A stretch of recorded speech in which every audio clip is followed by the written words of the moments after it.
Pois bem, cá estamos novamente para tratar de mais um assunto polêmico. E o assunto de hoje é referente ao livro de Apocalipse. Entenda. O apóstolo João, quando ele escreveu o livro de Apocalipse, ele se utilizou de uma linguagem velada, de uma linguagem ilustrativa, simbólica, para ilustrar a realidade espiritual. Porque o público-alvo do apóstolo João eram os homens naturais que ainda não haviam nascido do Espírito. Neste caso, o apóstolo João se utilizou desta linguagem simbólica para ilustrar para o homem natural o que deveria acontecer a nível espiritual com cada um de nós. Entenda, o livro de Apocalipse, ele não é literal, ele é simbólico, se utiliza de uma linguagem simbólica para revelar para nós o que estava oculto naquela geração. Neste caso, com relação à ressurreição dos mortos, nada tem a ver com pessoas ressurgindo em um cemitério após a vinda de Cristo. Porque tudo isto é ilustrativo, simbólico. Ninguém irá ressuscitar lá no cemitério ou em qualquer outra parte deste mundo. Porque isto é uma linguagem simbólica para abrir o entendimento do que deve acontecer a nível espiritual com cada um de nós. Entenda, veja, o que consta no Evangelho de João, capítulo 11, versículos 25 e 26, aonde o próprio Jesus afirma: Disse-lhe Jesus: Eu sou a ressurreição e a vida. Quem crê em mim, ainda que esteja morto, viverá. Jesus está afirmando a respeito do homem natural, que ainda não havia nascido do Espírito. O homem que ainda não nasceu do Espírito está morto em seus pecados, conforme consta do Evangelho de Lucas, capítulo 9, versículo 60, aonde diz: Todavia insistiu Jesus, deixa os mortos sepultar os seus próprios mortos. Então, quando Jesus diz: Eu sou a ressurreição e a vida, quem crê em mim, ainda que esteja morto, viverá, está falando de nós que ainda não nascemos do Espírito. Nós estamos mortos espiritualmente falando. Ou seja, uma vez que eu vier a crer em Cristo, abre-se a possibilidade de eu vir a nascer do Espírito. Neste caso, eu viverei após o nascimento do Espírito, se cumprindo o que Jesus disse. Disse-lhe Jesus: Eu sou a ressurreição e a vida. Quem crê em mim, ainda que esteja morto, viverá. Isso se cumpriu sobre a vida de Paulo. Veja, livro de Efésios, capítulo 2, versículo 1.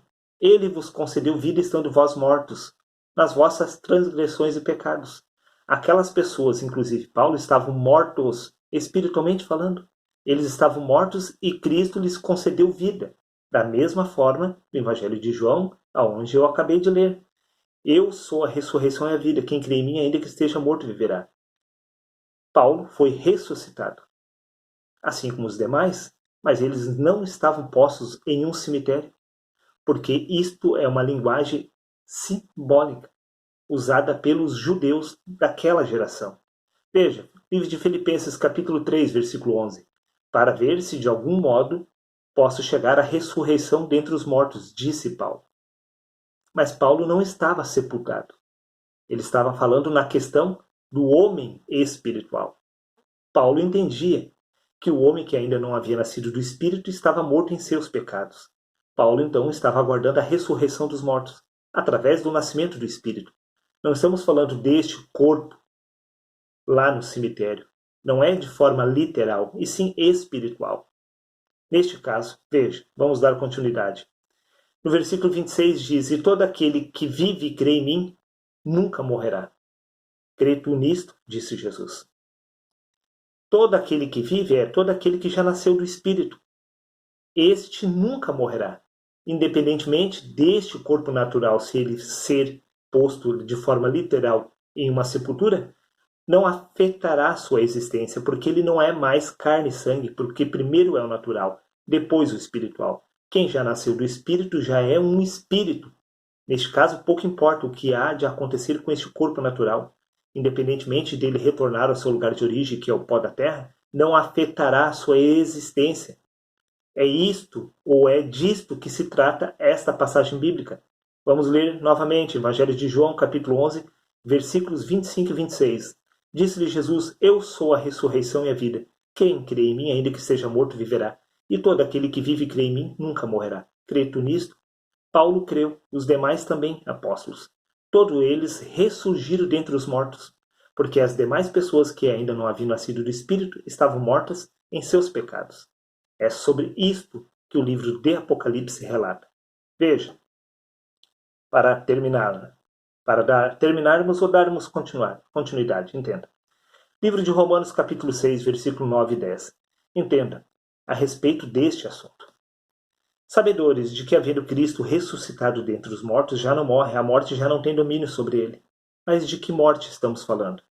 Pois quanto a ter morrido de uma vez para sempre, morreu para o pecado, mas quanto a viver, vive para Deus.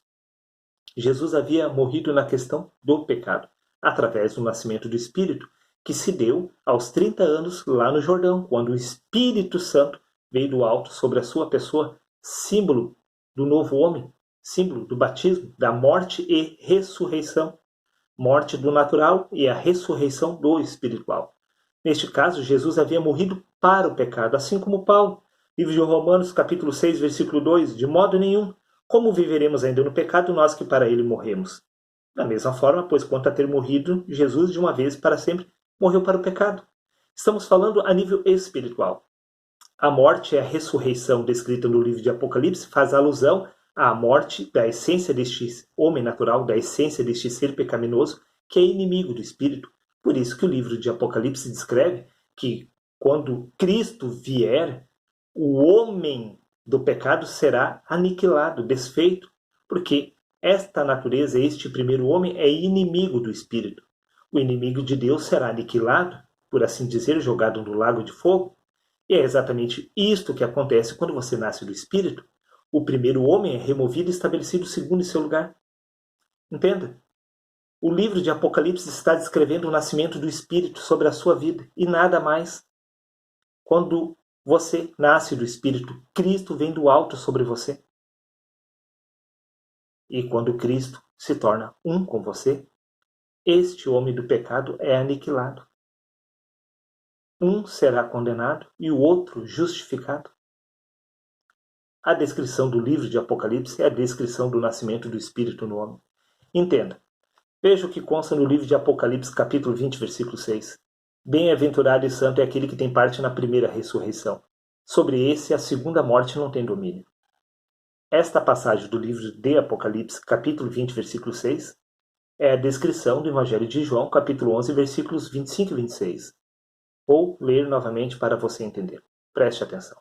Bem-aventurado e santo é aquele que tem parte na primeira ressurreição. Ou seja, todo aquele que nasce do Espírito, ele ressurge dentre os mortos. Sobre esse, a segunda morte, que é a destruição deste corpo, literal, de forma literal, sendo posto em uma sepultura, não afetará a sua existência, porque, a partir do momento do nascimento do Espírito, você já é um ser espiritual. Neste caso, se encaixa perfeitamente na descrição do livro do Evangelho de João. Disse-lhe Jesus: eu sou a ressurreição e a vida. Quem crê em mim, ainda que esteja morto, viverá. E todo aquele que vive e crê em mim, nunca morrerá. Da mesma forma, bem-aventurado e santo é aquele que tem parte na primeira ressurreição. Como disse Jesus, esse, a segunda morte, não tem domínio. Você está vendo que estamos falando da mesma coisa? É a mesma descrição nas duas passagens bíblicas?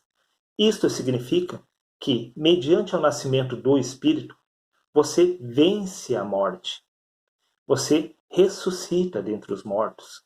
E os mortos são as pessoas que ainda não nasceram do Espírito. Você ressurge entre as demais pessoas que não tiveram a capacidade de se desvencilhar do mal.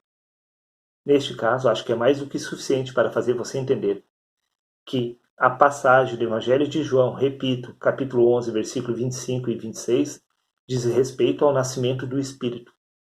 Não há nada demais sobre esta passagem que você não possa compreender, assim como o livro de Apocalipse.